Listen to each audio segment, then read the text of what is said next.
দেশের ডিজে তারকা ও গায়িকা সনিকা গুরুতর অসুস্থ হয়ে হাসপাতালে ভর্তি। সদ্য প্রয়াত কন্টেন্ট ক্রিয়েটর ও অভিনেত্রী কারিনা কাইসার এর মৃত্যুর শোক কাটতে না কাটতেই এবার হেপাটাইটিস এ ভাইরাসে আক্রান্ত হয়েছেন এই জনপ্রিয় শিল্পী।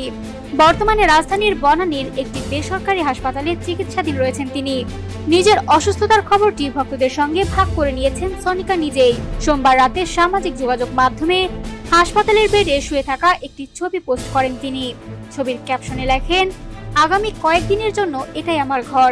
সঙ্গে ছিল একটি সাদা হার্ট ইমোজি। এই পোস্ট প্রকাশের পর থেকেই সামাজিক যোগাযোগ মাধ্যমে শুরু হয় ভক্তদের উদ্বেগ আর ভালোবাসার ঢল। সহকর্মী থেকে শুরু করে অনুরাগীরা সবাই তার দ্রুত সুস্থতা কামনা করেছেন। অনেকেই মন্তব্যে লিখেছেন, খুব দ্রুত যেন আবারও আগের মতো প্রাণবন্ত হয়ে ফিরে আসেন সনিকা। 2007 সালে পেশাদার ডিজে হিসেবে ক্যারিয়ার শুরু করেছিলেন সনিকা।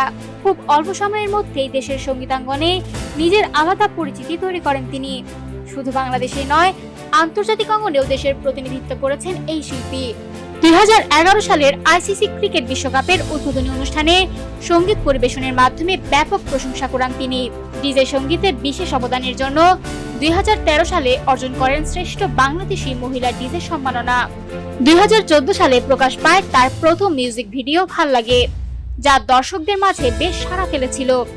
সঙ্গীতের পাশাপাশি অভিনয় দেখা গেছে তাকে।